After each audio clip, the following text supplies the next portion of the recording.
Hi, I'm Preston Williams, and welcome to another edition of Jazz Talk. Today on our show, we have with us a prolific musician. This gentleman has been on the scene for over 30 years and has worked with many greats from Marcus Roberts to Roy Hargrove, Elvin Jones, McCoy Tyner, and Wynton Marsalis, to name a few. He is a saxophonist, composer, and educator. Please welcome to Jazz Talk, Mr. Sherman Irby, a.k.a. Big Mama's Biscuits. Hey, man, it's good to be on with you, man. Thank you so much, man. Like I said, I've been listening to you for a while, and again, I appreciate you coming on the show. Yeah. You know, Sherman, I wanted to dig a little deep, and talk about your humble beginnings, how all this began, and just your upbringing. I understand that you're from Alabama. Yeah, I'm from Tuscaloosa, Alabama. Okay. Tell me a little bit about your family, man. You know, how you found music and just what it was like coming up back then. Well, my father, he was refrigeration and air conditioner repairman and salesman, Mm-hmm. and my mom's is a teacher. Well, was a Okay. teacher. And the way I got started in music, my mom wanted me to round out my education. I was kind of a bookworm at the time, and Gotcha. I'm still a lover of books. Oh, man. But she wanted to make sure that I rounded out my education with some fine arts. So she said, "Okay, you're going to do music this year. This will be the fourth grade." Mm-hmm. And I started out on viola, and I really had a good time with it. I made junior all state, which I couldn't believe. Oh, that's great, man. Yeah, I couldn't believe I kind of gravitated to it, especially after breaking the bowl once. I sat on it, of course, Mhm. as kids do. We don't know what we're doing, Right. we don't understand repercussions. And my father got me another bowl, and I kind of understood, okay, I can't mess this up. And so I practiced and enjoyed it. But my teacher left. Like a lot of programs down south, especially Yeah. at that time, once the teacher leaves that area, that's the it for that's it for that instrument. So for string instruments, that was it. So I said, okay, I kind of like what I was doing, but then I started getting into guitar. Eddie Van Halen, I used to love him. Oh, yeah, man. Great Peter guitars. Chris and all of them from Kiss. I was into all of that. Right. I know, yeah, me growing up, yeah, listen to BB King and everything, but I got into that. So I tried to play guitar. I was very, very sad. Let me repeat that again. I was very, very sad on guitar. For some reason, my fingers would not go where they're supposed to go. Right. But what I did learn was what a chord change was. I didn't know at the time that was going to help me later on. Mm-hmm. Um, when I got to the eighth grade, I heard Grover Washington. Mm. My aunt, she had a recording of Mr. Magic. They used to play it in the house. And I was just like, what is this? This sounds good. Yeah. And then one of my friends, Willie Hughes, he used to play in the marching band. He was in the marching band at the time, and he was like, man, Grover Washington is really the thing. He had all of Grover's records, so he used to listen to all of them. So I said, I want to play saxophone. So that's how I got into the saxophone. Once I started that, I could not stop. And Sherman, you dabbled with the piano a little bit too, didn't you? In addition to guitar. Yeah, I had well, we had a piano in the house because my sister, and a flute, because my sister was playing flute and piano. Yeah. She stopped playing piano, and I just kind of jumped on it. Again, me learning what chord changes were on the guitar, C, C7, those kind of things. That really helped me understand, okay, what the sound of a chord was, what made a chord. So it was kind of easy for me to just fiddle around on the piano and try to figure out that sound. I was fortunate because at my church, Weeping Mary Baptist Church in Tuscaloosa, my cousin was the musical director, and he gave me an outlet and a platform to really expand on that. I played piano for children's church. Wow. I started learning all of these the Hawkins family music, Oh, yeah, they're great. and hymns, and learning how to play them on piano. Uh, I learned how to play in G flat before I learned how to play in C Mm. because of the nature of the music, of that time. And so, by the time I started understanding what it was on the saxophone, I was like, "Oh man, I've been dealing with this for a while." Yeah, man, that's beautiful. I was just going to say to you, one thing that really impressed me about your background, man, when you were in high school, you got a chance to record with James Cleveland, the Cleveland, the great gospel That's what, singer. That's yeah, incredible, my man. cousin. I was a member of the Gospel Music Workshop of America, And in '84 they had a convention in Atlanta, and I was there. I was in the band to play saxophone and in the choir. I sang horribly. I played a little bit better. Right, right. That's beautiful, man. I'm so glad you got that opportunity to work with a giant like that. Wow, that must have been like a game changer for you. I mean, he came in. He come into rehearsal with the most. That's Rem Cleveland. He came in with a flamboyant pink robe and shoes and hat to go with it to come in for rehearsal. And then everything was grandiose for the concert lights, and I'd never seen anything like that before. Oh, But they gave me the opportunity to play, and it was fantastic. that's great. So, you're honing your skills. You're in high school, so you go on there from there and go to college, and you're developing. And I was going to ask you, you in college, did you, or was it in high school? Did you know that you wanted to do this for a career? Were you like, you know what, I'm going for this? I kind of figured it out in high school. Mm-hmm. Um, I heard Charlie Parker. I heard the recording of Charlie Parker, and it kind of blew my mind. Yeah. Because at the end of the Grover Washington recordings, I would listen to it and it's like, okay, he's playing all these fast lines at the end. And my band director told me, oh, that's bebop. Bebop? What is that? He said, that's what Grover was playing. Grover was a jazz musician before he was doing all this stuff. And I said, okay, what is that? He put on that Charlie Parker. Um, and I heard on the radio station, University of Alabama radio station, about, I used to listen to it at like 2 o'clock in the morning. They had the 52nd Street theme that he was playing, a recording. It was a bad recording, the worst audio you can ever hear, but the most amazing alto saxophone I could hear, that I've ever heard in my life. It was just all these beautiful lines, fast lines, the logic of it, how relaxed he was. And then with all of that put together and being encouraged by my band director, I was like, okay, I think I'd like to do this. Um, I had two band directors. I had one for the ninth and 10th grade, one for 11th and 12th. Both of them were trumpet players, Rossi Thompson and Dr. Watts. Yeah. One loved Miles Davis, the other loved Freddie Hubbard. Mm. So when you go in the band room, you hear one or the other, Right, Um, right. But Mr. Thompson was like, hey, if you really want to understand what this music is, sit down and learn Monk's around midnight on piano. Just figure it out. Interesting. Now, something I meant to ask you, I guess we can go back a little bit when you were in school. Maybe it was high school, but I understand, man, that you were skipping out on your French classes and you were going. Tell everybody that. I was just Yeah, talking to my daughter about that. yeah. She's taking French, and I remember a few words, and I was like, "Look, I'm supposed to know how to speak this language Hmm. because I can say because of my passion for wanting to learn how to play the music, I would skip the class and go to practice. Right. That is not the way to do it. All right. So for any youngsters that's listening to this, don't do that. Little did I know, and then as my teacher had told me too at the end of the semester, you're going to need this when you're out there playing because she could tell that I was going to be a musician. Right. Teachers always can usually tell what the direction of the students are going to go. Hmm. She could tell by the way that I practiced, the amount that I practiced, and dedication that I had to it, that I was going to be out there and that the opportunity was there. And so when the opportunity is there, you need to have all the tools you need. I wish I had learned Spanish. I wish I had learned French. For me traveling all over the world, it would have been helpful. Right. Exactly. She had to come and tell you, get your butt up here. Oh my God, man. She came and found me in the practice room. But Oh, boy. yeah, That's so that's great, man. Now, I guess you made your move, to New York around 94, somewhere around in there, I early came to New 90s. York in '94. I worked on Okay. cruise ships for like 2.5 years I before. wanted to ask you about that, man. You did that. And also, didn't you tour with the boys choir of Harlem? That's after I came to New Yeah. York. Okay. Okay. You did that for a little. What was that like, man? Boys Choir of Harlem, that was good.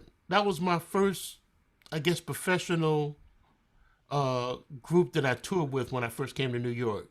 Hmm. Um, One of the former members of the choir I went to school with at Clark, And he said, "Hey, you're in New York. Well, they need a saxophone player, and they need somebody to do substitute teaching over at the school too." I said, "Okay, I'll do that."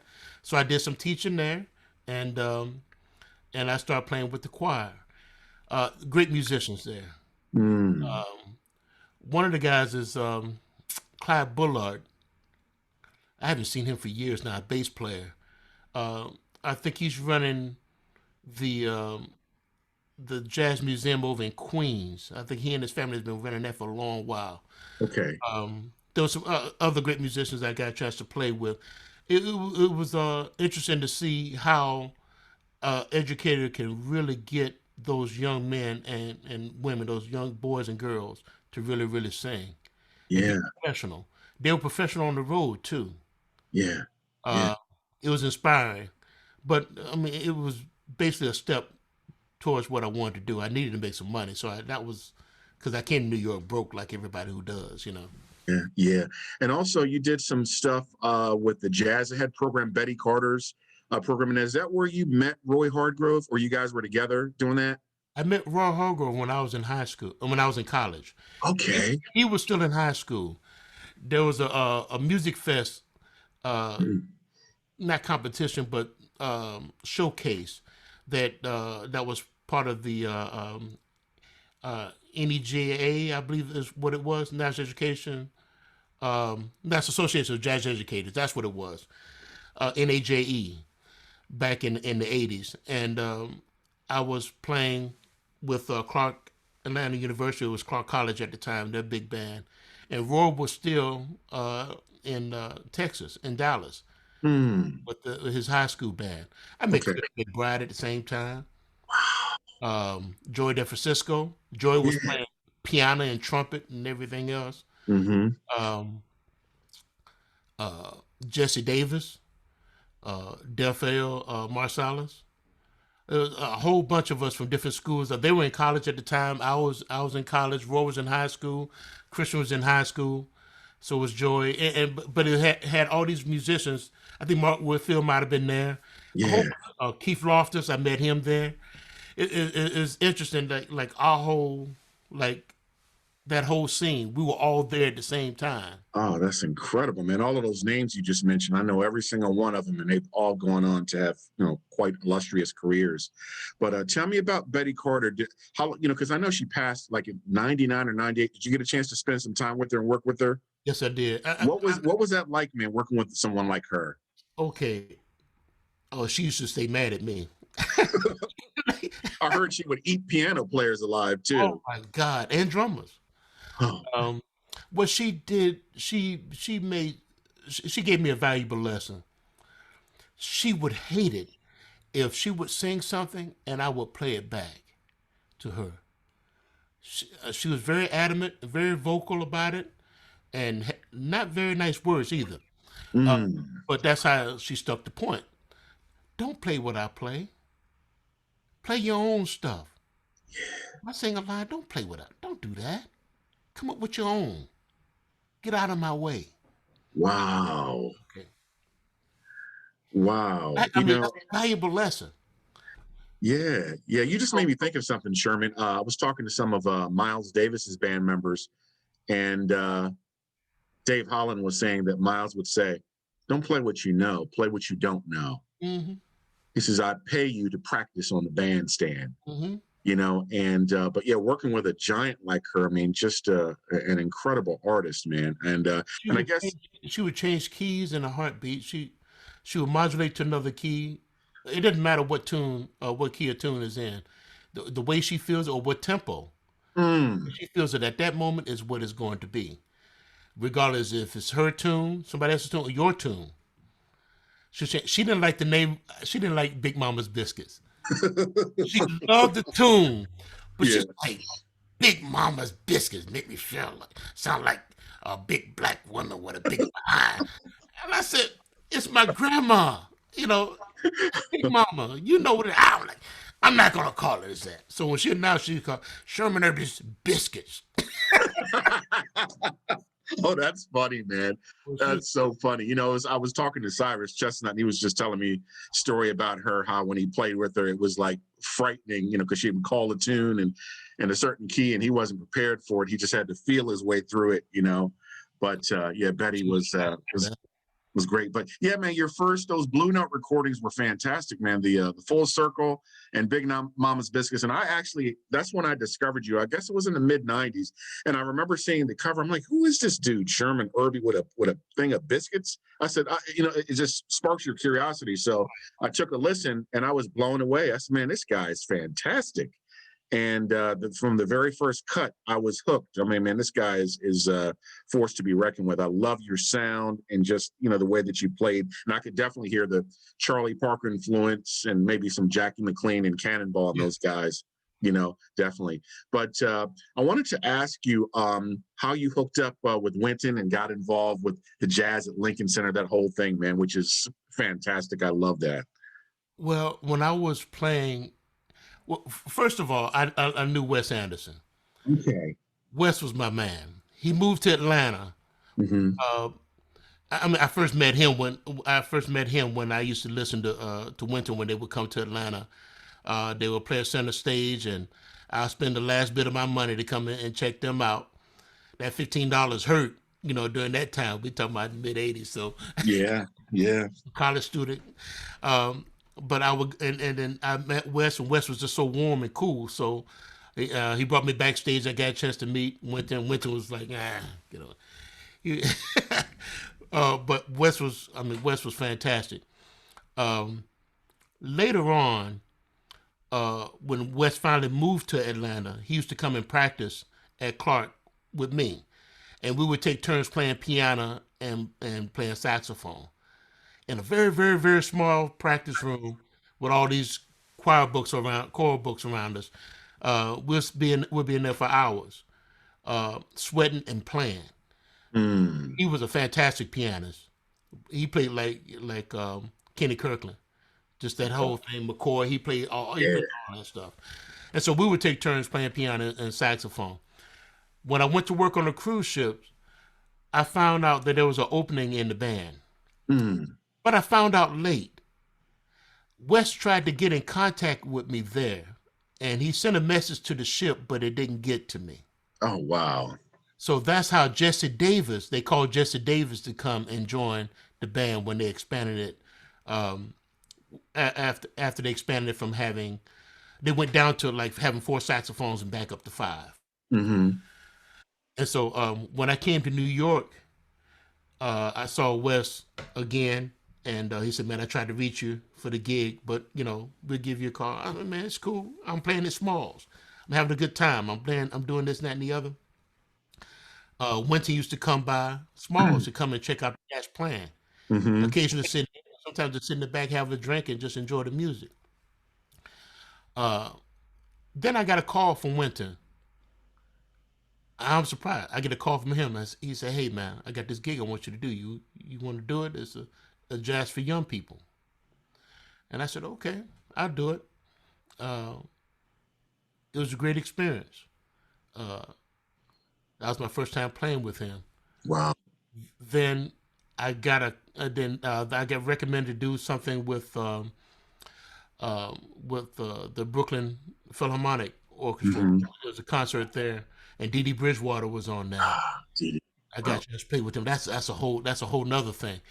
Bob Satan was conducting the orchestra, and he heard me with Wynton and playing with Wynton, his six syncopated movements, another thing that he had written. Hmm. Playing that on tour while the rest of the band was out on the road, and so it's just this relationship of things start to happen. Um, that Dee Dee Bridgewater thing is something else. I don't talk about it that much, but that was great because that's when I met John Hicks. That's when I met Oh, man. Reese Muhammad. Um, um, that's when I met Curtis Lundy. Mm. And it's like, who is this youngster gonna try to play with us? We're gonna play Cherokee in E flat. You think he can Whew. play it? That's a hard song to play, man. I played, man, and John and we all became friends. John and I became real tight after that. Um, but I started playing those kind of things that were centered around kind of what Winton was happening and the people that Winton were associating with. Hmm. went to call me for the big band and say, "Hey, will you come and play?" And so I came and played for a couple of years, and then I left to join Roy Hargrove's band. Right. But then I came back in like 2005 when Wes left the band, and I've been Hmm. back ever since. Yeah, man, it's beautiful. I've been checking you guys out for years. Some of my favorite stuff is when you guys did Wayne Shorter's music, I guess a few years back. Right. And when Chick Corea was with you guys, Chick plays Thelonious Monk. That was fantastic. Yeah, yeah, I yeah. really like that. And even how you guys reworked some of the tunes and stuff. It's great. And yeah, Wynton's body of work is also amazing, man. Ever since he hit the scene in 79 or 80, just a child prodigy. And one of my favorite things he did was Blood on the Fields, man. I had Cassandra Wilson on and we were talking about that. Oh, And yeah, that was great. I wish you all could have heard what he wrote for the movie. What's the? It was a movie that went in Rosewood. Oh, yeah, yeah, yeah. I know that movie. Uh, Yeah. you could have heard some of the original. Well, some of the original stuff was released on a record called Real Time. Hmm. There's a theme that Cassandra sang. Oh my God, that they devoted. It was. Ooh. Man, I got to go back, Sherman. I got to go back. It's been a while since I've heard some of that stuff, but I definitely got to check it out. Hey, Oh, man, I also wanted to ask you about playing with Elvin Jones, man. I mean, what was that like? I mean, that's my guy, man. Just a polyrhythmic master. Elvin, Elvin Jones.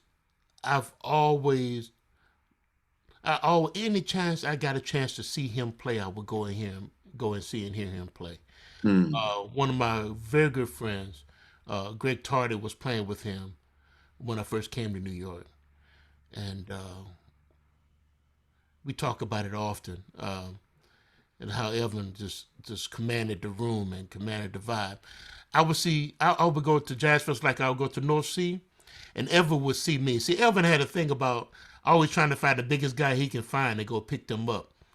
And so Evan would see me, Sherman, and go come and give me You a got the big you hug. got the voice down pat, man. Oh man,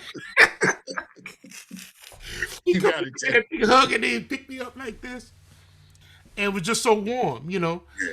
I mean, he knew of me. He didn't really know my plan at that time. I was, but he was just a beautiful cat.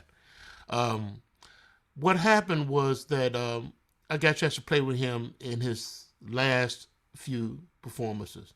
Yeah. Um, he had a band that was playing in Boston, and one of the members could not make it. So they called me at the last minute. I was on my way to teaching a bunch of middle school kids, elementary school kids, a program I was running called Jazz Masters Workshop. Hmm. I was on my way there.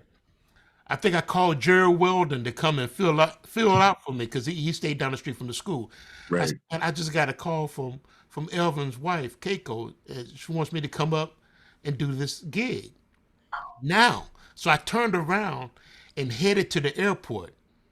My wife called the airlines and bought me a ticket, because it just needed to be done real quick. And Keiko was dealing with Elvin at the time. Elvin's health was up and down. So, Yeah. but at that date, man, he was, at that time it wasn't as dire as later on, and so he was really, strong, Yeah. almost like that Elvin back then. But I jumped on a plane, got up to Boston, got there to the venue a half hour before the gig started. That's when they handed me, their T-shirt that they have. Hmm. The T-shirt was like small. I'm a big guy. I put on that T-shirt and I went to play that gig, and I had so much fun that I was laughing throughout the gig because I'm thinking, man, this is my one only time I get a chance to play on a gig with Elvin. And my boy Gerald Cannon was in the band. He was Oh yeah. his musical director. He's the one that recommended me because Elvin wasn't a big fan of alto players at the time. So I said, okay, man, I do this. I played the gig. After the gig, I look over and I see Keiko jumping up and down with her thumb up in the air. And Elvin is like, ah.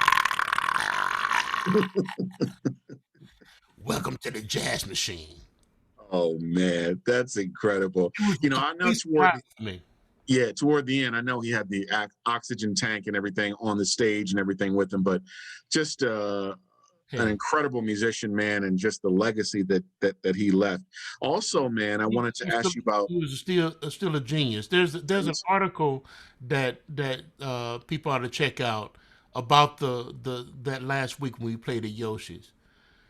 There was a moment when we finished the gig and he was completely spent. Keiko came up behind him and squatted down and said, "Jonesy, let's go." We were all, everybody there was all in tears. All of us in the band were in tears. Elvin didn't want to leave the bandstand. He stayed there. He sat there for a minute. He was like, ah. Then he started playing by himself. Mm, After the audience had left, because the show was over, he started playing by himself and sounded like the Elvin that I heard when I first came to New York. Power, finesse, soul. He was playing for himself and God. mm. Everybody turned around and ran up to the front of the stage. Myself, Mark Shem, um, Carlos McKinney, Gerald, we were all just standing there in tears but could not move. Could not say a word as he played for another 20 minutes by himself like he sounded, 15, 20 years before that. And when he finished, it was not a dry eye in the place. Everybody was crying. There was no big applause or anything like that. We just knew what we witnessed. That was Elvin Jones, man. Man, that's incredible. And the fact that you guys had that experience to be with him toward the end. But yeah, just wonderful things I can say about him. Yeah. Also, wanted to talk to you about another giant that you played with, I guess about 4 years ago, Mr. McCoy Tyner, who we lost this year. The most influential pianist probably of the last 60 years, man. How did you get to play with McCoy? I was very fortunate. Again, Gerald Cannon was in his band. Was in Right. the band for a while, and McCoy wanted to change some things up, and Gerald said, "Hey, he brought in a bunch of other musicians and at various times and recorded and played, and then I get a call from McCoy's son, is Dean. He was like, Dean, yeah. uh, Chief would like to play with you. So I said, okay, let me know. I'm with Jazz and Lincoln Center, but whatever days I have open, I'm game. And so I was able to do a lot of work with them for almost 5 years. Wow. Uh, and it's funny, that time goes by so fast. Yeah, man. I played with him almost as long as I played with Roy. That's Uh, incredible. and he was so gracious. Uh, he passed away this year, and he was down to playing. He was down. He was listening to music. He was teaching without having to say a word. Afterwards, he would fill you with soul just by his words and just reminding you how special it is to be on this earth and to play music and how to treat yourself and treat people and treat the music. We have those kind of conversations.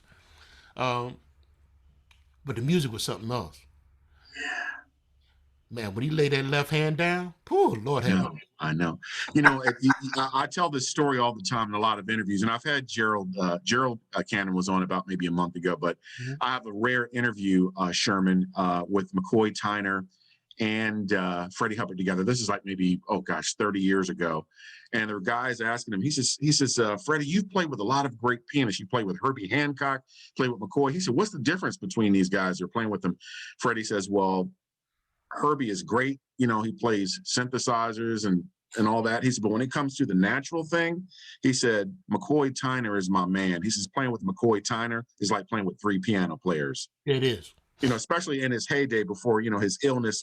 If you listen to his recordings like Enlightenment and Sahara, he's like a monster on the piano. And he just says, yeah, that's my God. McCoy's my man. And he's influenced so many pianists, man. I mean, Chick Corea and others have just talked about, him. And, and McCoy's talked about his influences, Bud Powell and Thelonious Monk.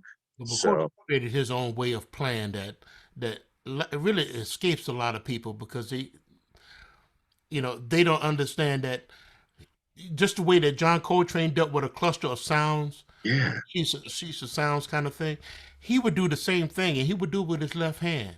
Hmm. A chord would not be a chord. It would not be like a 3-note chord or like an open voice or like that. Yeah. It'd be 5 or 6 notes, sometimes 7, Hmm. to create a certain kind of sound.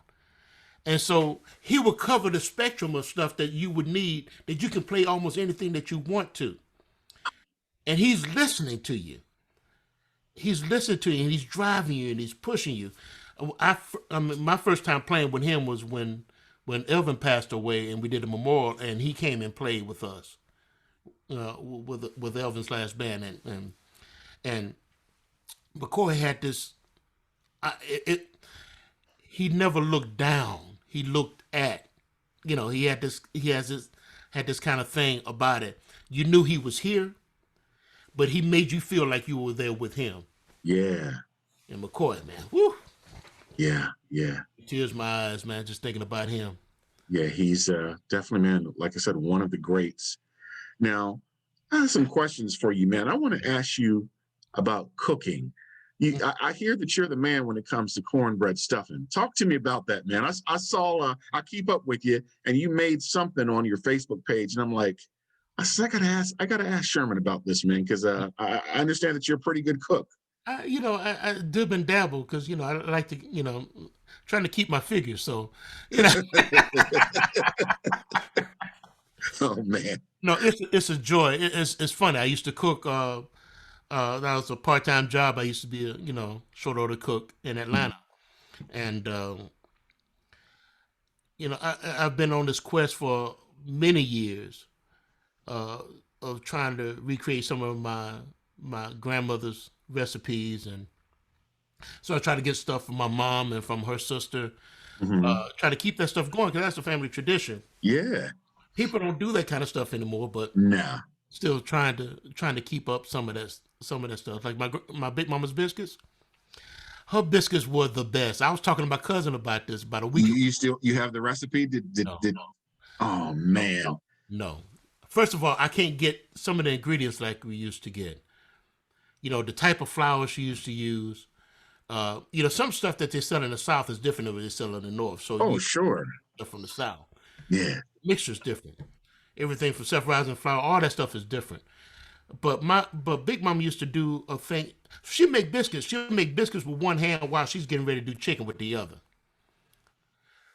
I, and my job was to sift the flour. We don't even think about sifting flour anymore, but that was her thing. She used to sift the flour and and apply the ingredients a certain kind of way as it goes. And then and like my mom would cut the shortening into the flour in order to make the biscuits. Well, Big Mom would use her hands. Mm. She had this touch, and she knew exactly what it's supposed to feel like. When she finishes, it will be nothing sticking to her hands. I mean, it was just a gift. Man, Um, you got me hungry, brother. Thinking about that, I got to go out and get some biscuits somewhere. I was thinking, and the interesting thing about that, Sherman, a lot of times they don't really have to look and follow the recipe exactly. They just know what to put in there, and they just do it without even having to, look at how many but of nothing this and how written many of down. that. It was nothing written down. Oh my gosh. I try to get my mom. Even now, my mom. I asked her, okay, I want to make some neck bones. Like my dad used to make some great neck bones. Yeah. So, um, and she has her own way of doing it.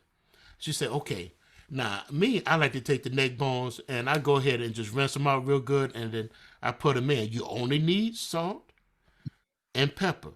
That's all you need. Oh. But what your dad used to do, he used to take them and soak them all night because he tried to get as much of the blood out. That's just like another kind of recipe. I don't Hmm. used to do that, but your daddy used to do that. Now here's another way. You put some salt and pepper. Now, how much salt and pepper? No, you just put salt and pepper in it. It's not like a quantity of kind of thing. It's Right. not like you have this amount of neck bones. No, you put that in there. And I said, Mom, well, what about a bay leaf? She said, you can put that in there. Yeah. Do you use it? No, I don't use it, but you can put it. You can put whatever you want to put in there. That's how the conversations go. And Oh I man. asked her about it. She said that's how it was with her mom and her grandma. They just, it was like this oral kind of thing. And then they teach you how you can change things around to make it, to put your own thing to it. But there's no cookbook. I never seen a cookbook from Yeah. my mom and them. It all comes from here and here, man, from the heart and the head. That's great stuff. Like you said, yeah, you want to have those type of recipes. Hoping that stuff is passed down. And it's like, because I'm sure Sherman's like, man, how does she make that or get the texture or get it to be like that? It's like, I don't know. You'll never know. And But what yeah, I want did some cookbooks later on, to. and some real good cookbooks from the 40s and 50s. Oh And man. there are some out here that Okay. some people from Carolinas and stuff like that. So you can get some things. Like I saw a good description on how to make good fried chicken. Mm. Often you have to flip it. What you have to do with rendering your fat first and all of those other it's Yeah, yeah. Yeah, I wanted to ask you, man, about some of your main influences on the instrument. Obviously, Charlie Parker. Who are some other influences for you? okay. On the saxophone, Sonny Stitt, Mm. um, Gigi Grice, Yeah, um, Cannonball Adderley, yeah. Charlie Parker, you said, of course. Um, those were my main ones. Hmm. But as far as the music was concerned, I always studied trumpet players. Okay, okay. Dizzy Gillespie, Yeah. you know, Kenny Dorham, Donald Byrd. I used to love some Donald Byrd. Donald's a bad cat. What about Woody Shaw? I got into Woody Shaw later. Later, okay. You know, Dizzy was like it was the beginning and end of it for me. Hmm. And Hmm. Roy Eldridge and Charlie Shavers, I started getting into that. I liked Nat Adderley. I Oh, loved his feel. what about Clifford Brown? I loved Clifford Brown. He was clean, right? But it's something about Nat Adderley had this kind of gut bucket kind of thing that I liked. I So he got you. was kind of like Miles, but at the same time he had this shuffle that was really deep, like this. He had that humph in it, like I tell people, he got that stank in his playing. Yeah, There's something about that that I really gravitated to. But Kenny Dorham had all of the harmony and subtlety that I liked. Um, I love the way that for me, Kenny Dorham was very influential because I love the way that he was able uh, to to play beautiful melodic lines while emphasizing the chord changes. mm, I hear them and not need a piano player. I got you. I got you.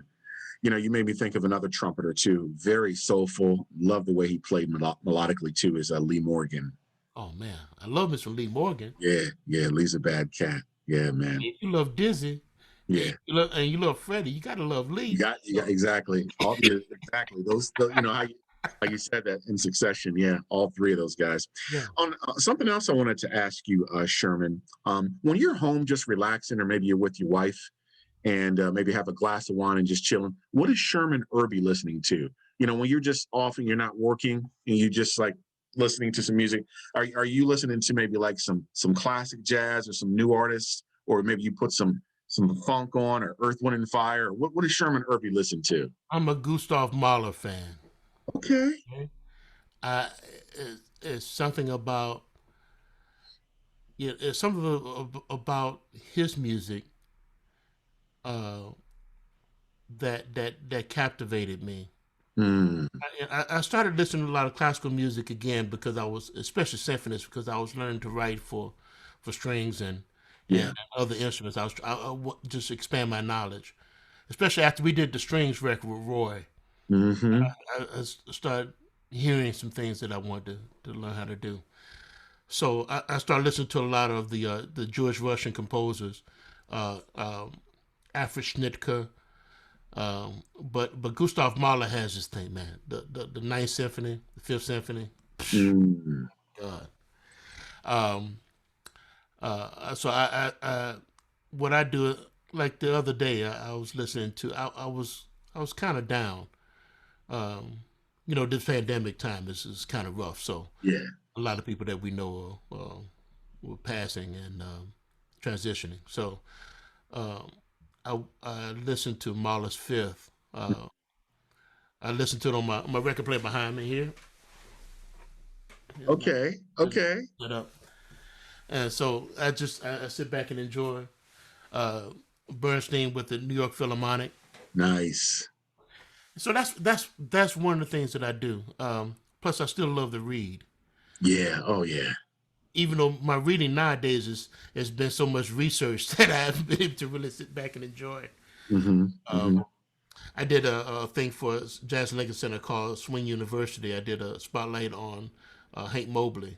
Oh, Hank. That's a name you don't hear about that much more. They refer to him as the middleweight champ. Hank Mobley was beautiful, man. What a great player. Loved Hank Mobley.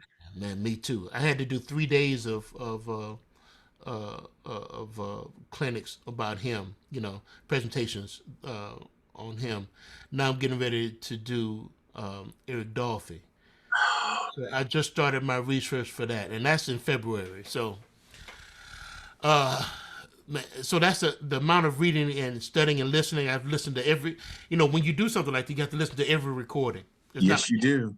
every take of everything that the person has played. I did that with Hank Mobley. I'm gonna do the same with Eric Dolphy. So that takes up a lot of my time. But when I do have the free time, man, give me some Marla. Yeah. I'm telling you, man. Some Marla and sit back. I can't do like I want to do. Sit back and have a cigar and listen to my Marla. I have Right. to do that outside. Right. Right. Yeah. Yeah. That's great, man. Well, listen, brother, I want to thank you so much for being on Jazz Talk today. It's been a pleasure It's sitting been here talking about your life and your music, man. You're a class act. And I just look forward to you guys, getting back out there and continuing this wonderful music. Hang on, I'm about to close out the show. Well, you've heard it from the great Sherman Irby. And as the saying goes, if the music grooves and makes you move, it must be jazz. I'm Preston Williams with Jazz Talk signing off. Peace.